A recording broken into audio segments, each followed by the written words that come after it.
Pada masa Orde Baru kita tidak mengatakan ada deep state karena pusat kekuasaan ada pada satu orang. Sekaranglah kita menggunakan istilah itu. Dan tepat untuk mengkarakterisasi Indonesia hari ini, terutama pada masa Prabowo ini, ketika dia terbelit pada paradoks ini, ya, sehingga tantangan Prabowo ini sangat besar karena dia bukan berhadapan dengan satu dua kekuatan dalam politik, tapi seluruh ekosistem politik yang sedang dia tangani hari ini adalah ekosistem negara di dalam negara itu, yang dia sangat kenal dengan persis karena dia menjadi bagian juga dari deep state ini sebetulnya. Orang-orangnya, orang dekatnya, kelompok lama yang merupakan warisan Soeharto yang bertransformasi sama reformasi dari periode ke periode, sejak Megawati, SBY sampai kepada Jokowi, dan sekarang dikelola kembali oleh seorang Prabowo. Saya sekarang tidak terutama sekali berbicara sebagai presiden mandataris. Saya berbicara di sini sebagai penyambung lidah rakyat Indonesia. Apa sih yang menjadi karakteristik daripada deep state itu, atau negara dalam negara? Kita bisa memulai dengan satu pertanyaan penting, ya. Apakah Indonesia sudah masuk dalam kategori deep state? Bagaimana dengan deep state di Amerika? Bagaimana dengan deep state atau praktek politik kekuatan yang mengendalikan negara seperti di Pakistan misalnya, di Burma atau di Myanmar misalnya, atau di Mesir, atau di Jerman, di Inggris gitu ya. Apakah ini hanya fenomena Indonesia atau ini fenomena pada berbagai negara sebagai bagian dari satu fenomena demokrasi global gitu. Oke, untuk itu saya memulai dengan satu pernyataan tegas, ya, bahwa memang deep state ini atau fenomena negara dalam negara sudah hampir pasti atau selalu pasti dihubungkan dengan demokrasi. Karena itu sejak awal kita katakan bahwa ketika kita bicara deep state, kita tidak sedang bicara rejim totalitarisme atau rejim yang murni otoritarianisme atau junta militer. Dalam arti di dalam otoritarianisme, rejim yang sungguh-sungguh otoriter, rejim yang sungguh-sungguh junta militer atau totaliter, kita tidak bicara deep state. Kita ambil contoh Orde Baru lah, ya. Orde Baru, kita nggak bisa mengatakan bahwa dalam Orde Baru selama 30 tahun pemerintahan di bawah kepresidenan Soeharto kita mengatakan ada deep state. Nggak ada. Karena kekuasaan bertumbuh pada satu orang yang namanya Soeharto. Tidak ada kekuatan selain Soeharto. Soeharto menjadi pusat pengendalian.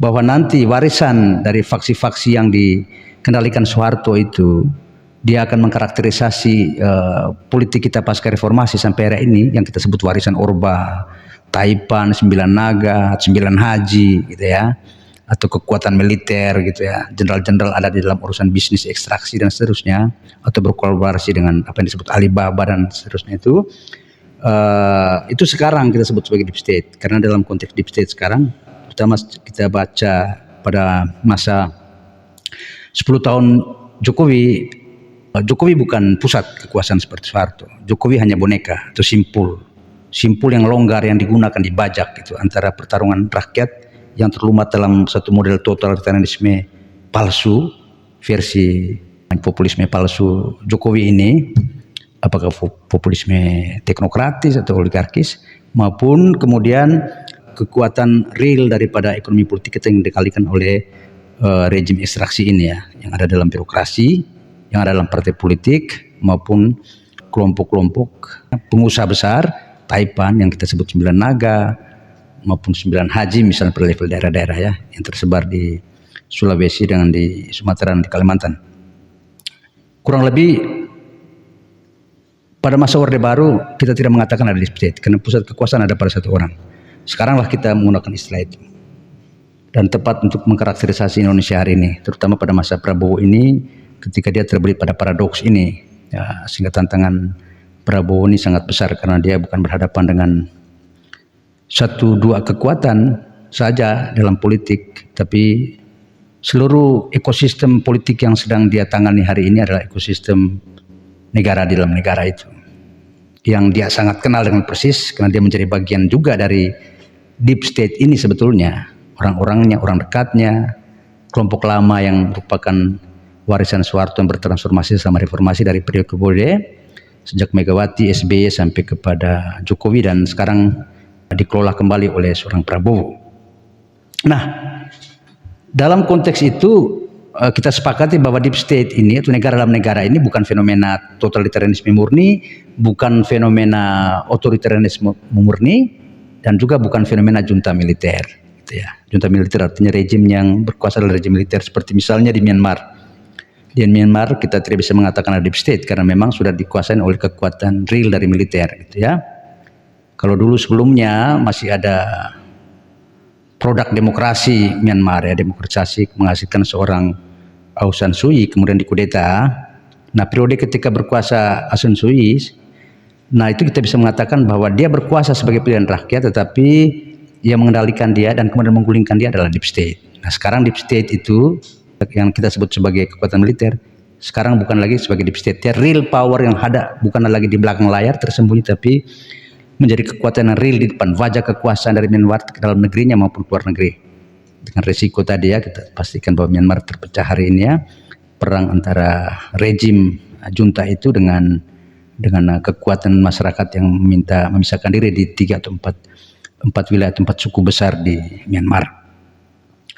Oke, teman-teman ya, kita pastikan lagi bahwa istilah deep state ini sebetulnya ya muncul katakanlah 10 tahun terakhir ya. Itu muncul di Amerika Serikat. Ketika Donald Trump pada pemilihan pertama dia berhadapan dengan Hillary Clinton, dia membawa istilah drain the swamp, adalah sebuah konsep yang kemudian dipopulerkan untuk mengatakan bahwa Trump hadir untuk menghancurkan, membersihkan ekonomi politik Amerika dari kekuatan deep state itu, warisan lama ya, tentu saja kekuatan teknokrat militer, apa yang disebut sebagai industrial military complex gitu ya, warisan perang dingin yang terus dipelihara dari periode ke periode.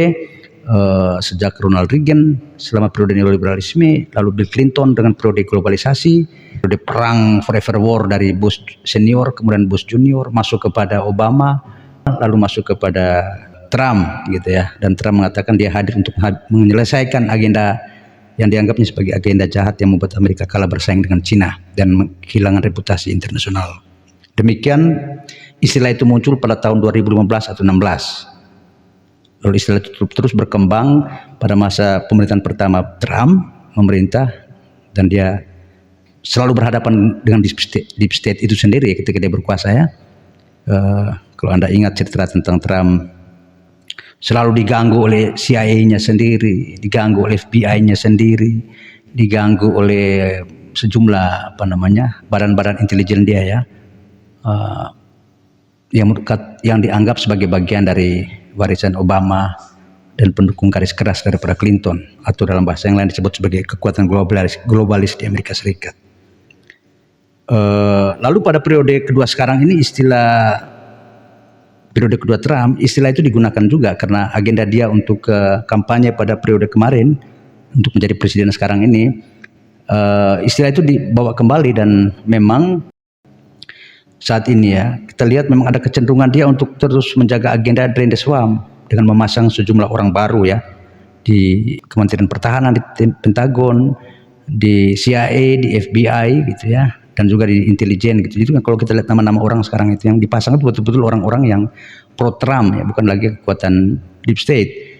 Namun demikian kita lihat dengan adanya persoalan pada genosida, rupa-rupanya Trump terumatkan kembali ke dalam deep state itu karena dikendalikan lagi oleh kekuatan AIPAC, kekuatan Zionis yang mengendalikan Amerika Serikat di semua lini, baik dalam politik domestik maupun politik luar negeri Amerika. Sehingga hari ini kita melihat agenda deep state itu, agenda melawan deep state yang dilakukan oleh Trump, ternyata terkendala oleh paradoksnya juga. Mungkin nanti sama dengan paradoksnya Prabowo di kita ya, gitu. Jadi memang sekarang ini kita lihat kontraksi dalam Make America Great Again, karena gerakan ini ternyata terdiri dari dua elemen yang memang menginginkan Amerika berhenti perang, menginginkan Amerika fokus pada industrialisasi,